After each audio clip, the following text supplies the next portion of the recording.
Well, thank you very much for your welcome, your warm welcome this morning. It's very good to be back here amongst you. I was slightly alarmed to see the timpanis being tuned as I arrived. I thought they're preparing to drum me out of town. And whether drummed out or not, I'm afraid I won't be here this evening. So I'm going to miss the Friends and Neighbours service, which I'm very sorry not to be here for, because it looks like a really significant initiative and I commend it to you.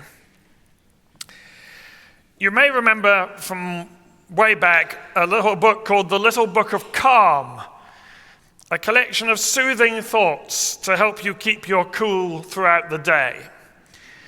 You may not know a parody of The Little Book of Calm called The Little Book of Complete, well, you don't need to know what it was called, but it was full of helpful advice. There was one, for instance, on how to deal with anger in the workplace, for which it had this helpful piece of advice. There's nothing more soothing than a nice hot cup of herbal tea. Make the herbal tea, put a generous spoonful of organic honey in it, stir it up, and pour it over the desktop PC of the person who's been getting up your nose. And then there's another one, which is about a first date. If you're nervous about going on a first date, it said, when you go on a first date, give your immune system a boost by eating a bulb full of raw garlic before you go. Again, very helpful in its way. One of the things we learn immediately from John 11 is that no one is immune. That's the link, by the way. There's always a link. No one's immune from suffering. John gives us a little sneak preview of the story of the woman who anointed Jesus' feet with oil and dried them with her hair, a story he hasn't told us yet, but which he will do in the next chapter. But it's the story of extravagant, lavish intimacy. Not inappropriately intimate, but it gives us a glimpse of how close Mary was to Jesus. You remember that story, says John. Well, this story is about her brother.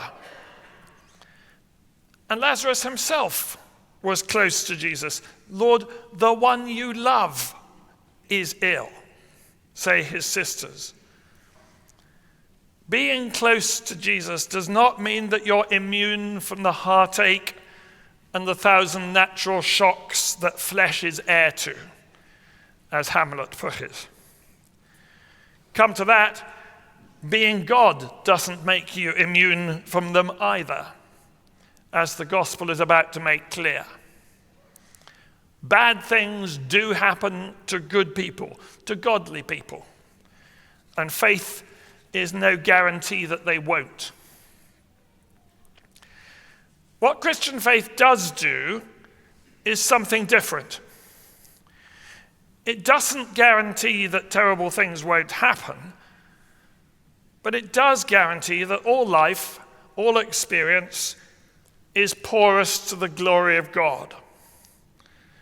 Verse 4, this illness does not lead to death, says Jesus. Rather, it is for God's glory.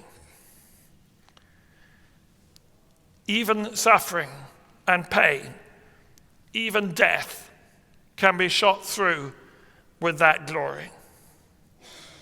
At the end of John's Gospel, Jesus talks about the kind of death by which Peter will glorify God. And he is not raised back to life. We're not promised that no painful experience will ever happen to us. But we are promised that no painful experience will happen to us that is incapable of being shot through with glory. When my friend Jackie was dying of cancer, she said to me, "The world glows.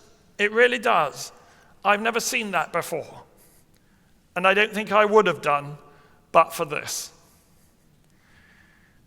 Jackie saw it.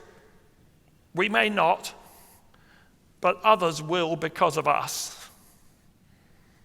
Nothing that is offered to God is impermeable to glory. There was once an English professor who undertook a lecture tour of the United States. He had a grueling schedule. I sympathize. But thankfully, he was able to give the same lecture in each city that he visited, and they gave him a chauffeur to take him from place to place. After 47 lectures in 23 days, he was being driven to his last lecture of the tour. And he said to the chauffeur, "I expect you know my lecture pretty well by now." To which his driver said, "Well, yes, in fact, I know it off by heart. I could recite it word for word." So the professor said, "Look, why don't we swap places for the last lecture? I'll put on your suit and cap. You can put on my rather shabby tweed jacket. I'll pretend to be your chauffeur. You pretend to be the lecturer. You give the lecture." "Well, that sounds fun," said the driver, "but what about the question time afterwards?" "Oh, don't worry about that," said the professor. "You can say you need to leave immediately afterwards to get to the airport for your flight home. So unfortunately, there won't be any time for questions." So they agreed it would be fun. They swapped clothes. When they arrived, the driver was introduced as the professor and vice versa. They went into the lecture theatre and the chauffeur gave the lecture. And sure enough, he delivered it word perfect. Unfortunately, as he was a little nervous, he went slightly faster than the professor would have done. And the chairman said, "Well, it looks as if we do have 5 minutes left for questions after all." A hand shot up and some smart aleck asked an incredibly difficult and technical question. The driver didn't bat an eyelid. He said, "What a ridiculously easy question." He said, to be honest, I'm surprised at such an easy question being asked at such a distinguished university as this. In fact, it's so simple, I'm going to ask my chauffeur to answer it."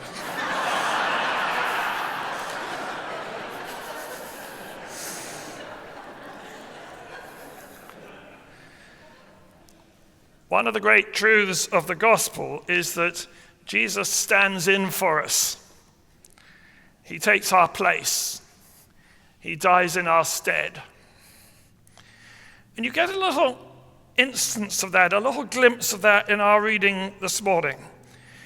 Remember the context of John 11. At the end of chapter 10, Jesus is nearly stoned to death and narrowly escapes being arrested, which is why his disciples are so concerned about him going back to Judea. Verse 8, "Rabbi, the Jewish leaders were just now trying to stone you, and you're going there again? Are you out of your mind?" Thomas certainly thinks that the threat is very real. "Let us also go that we may die with him." So Jesus goes back to what seems like, and indeed what turns out to be, certain death in order to save Lazarus from a permanent grave. That's what Jesus does for Lazarus. He dies and Lazarus lives. That's what Jesus does for Barabbas. He dies and Barabbas goes free. That's what Aslan did for Edmund in The Lion, the Witch, and the Wardrobe.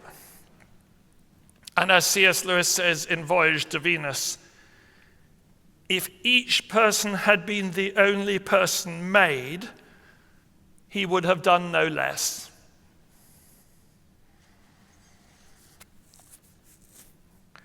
So a passenger in a taxi taps the driver on the shoulder to hand in the money.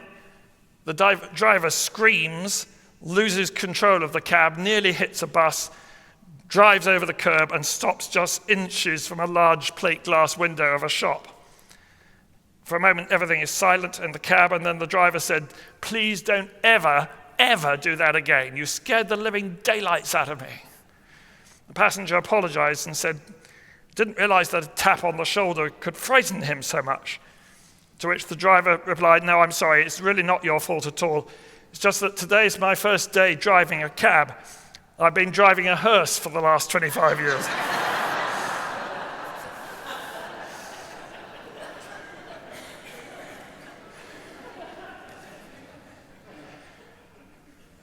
We expect death to be permanent, and with good reason.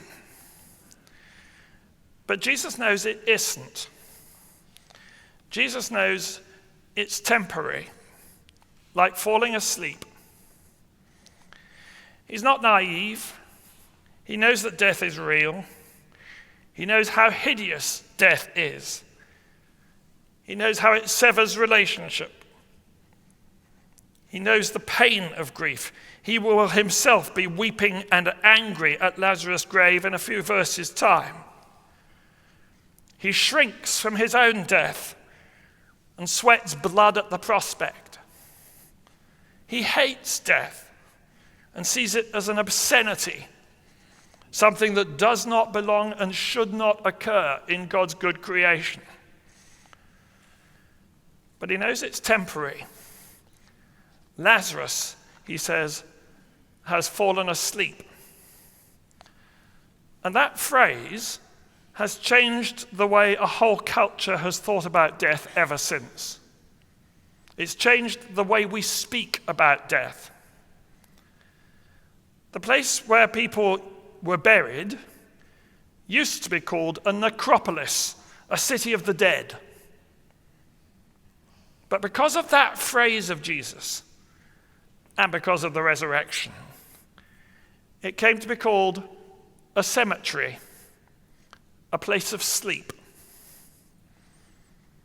As the hymn says, "Teach me to live, that I may dread the grave as little as my bed." It is and remains a hideous thing, death, but it has been defused and made temporary. So here's a question for you. Why don't Buddhists vacuum into the corners of their room?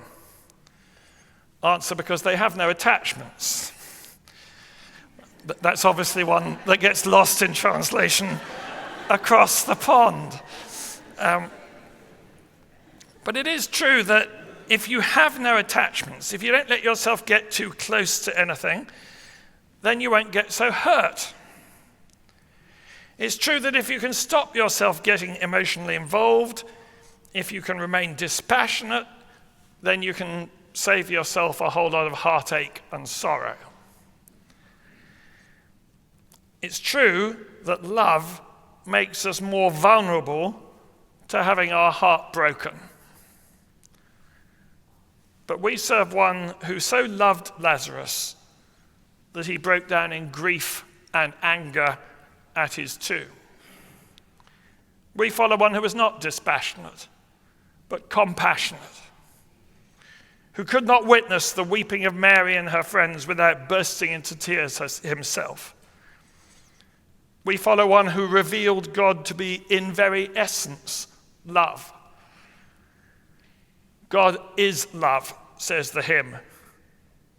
And when human hearts are breaking under sorrow's iron rod, then we find that self-same aching deep within the heart of God.